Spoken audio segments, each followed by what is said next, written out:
John Peter Bukay, and welcome to our talk show. And now, we'll talk about understanding yourself.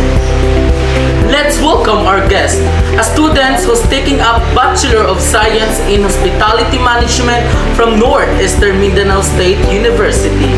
We have here Miss Pogyo, Miss Claret, and Miss Malinaw. And we have here Mr. Kapinig and Mr.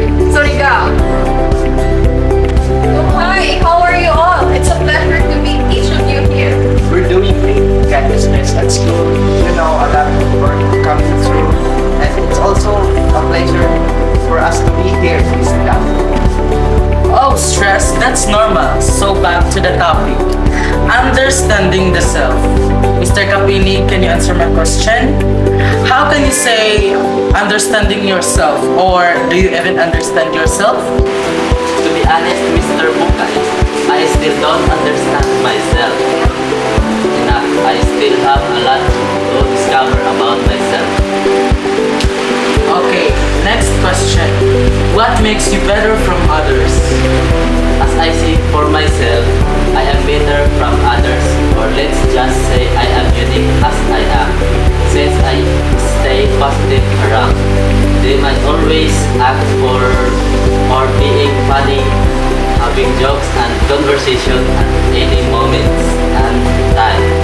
Without a doubt, a person's past and present experience. Okay, Mr. Surigao, here is your question. What's your most dark experience in life? What is my most dark experience in life? For that certain particular reason, I don't really share behind stage stories. Why do my behavior like this? I don't know how to open up with my friends. Since I'm the energetic, always happy, and I'm the one who makes them laugh, which is why I don't know how to convey my feelings of sadness, and what's worse, I am into my own pictures, the way I look, the way I sound. I always say to myself that I really need to listen kindness that I'm giving, and that I really need you to stop the way you're so kind to other people. That's how you should be treating yourself. The one who make them laugh. Which is why I don't know how to convey my feelings of sadness. And what's worse, I am into my own pictures. The way I look, the way I sound.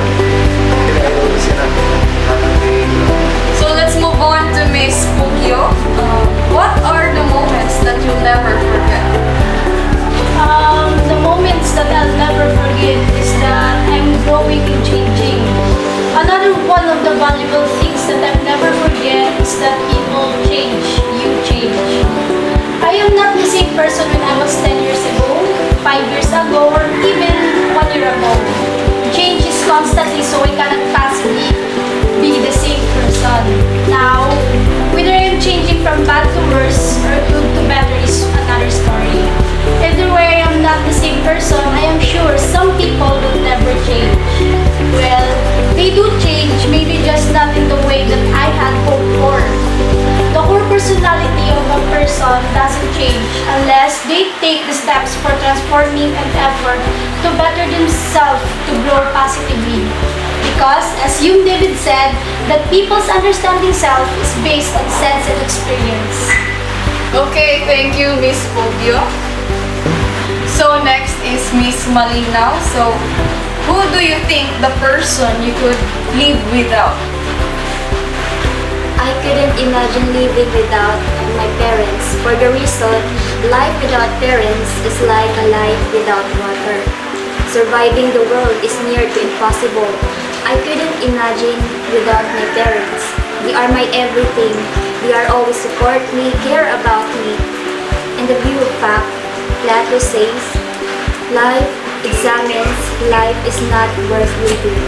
Yes, it's true, Miss Malinaw, and thanks to our loving parents. And now, we have Miss Claret.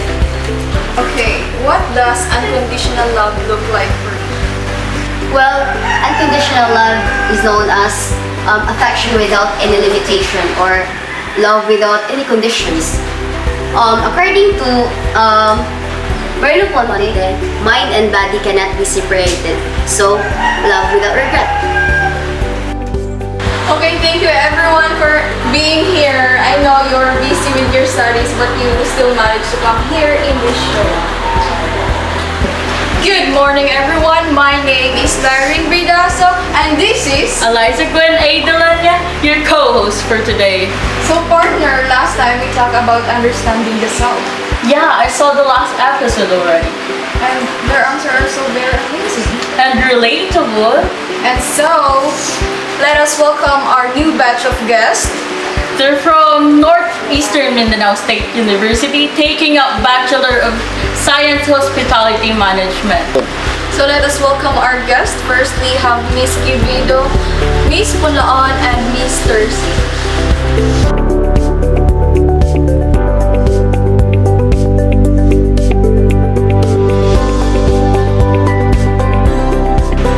And we also have here Mr. Buenafe and Miss Fernandez.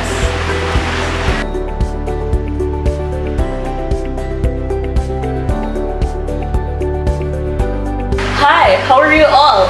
How's college life? We're fine. More of stress, struggling because of school works. Well, college life is not complete without the stress at schoolwork, so yeah, that's normal. Let's move on to the topic, understanding the self. So hello, Miss Pulaon. This is the question for you. What did you learn from your biggest mistake?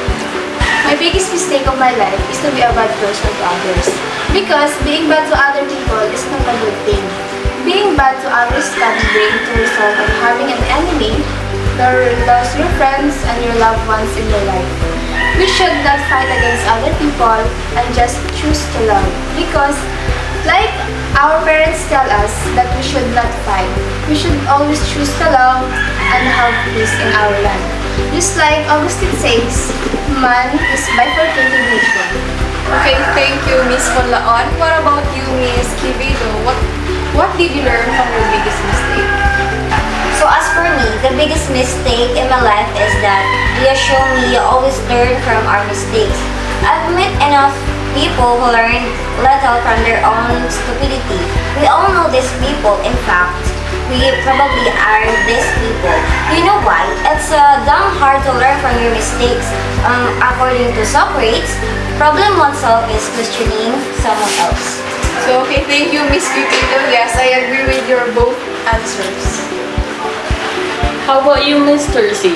How do you compare yourself to others?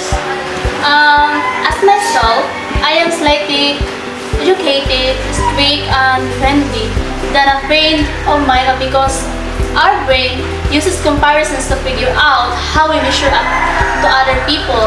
And according to Kant, that oneself is capable of organizing equations. We organize our equations to our and not to offend someone else. Thank you, Miss. Let's proceed to Mr. Buenafe. Mr. Buenafe, does it worth living your life? Life is worth living when we live like people that possess a heavenly call.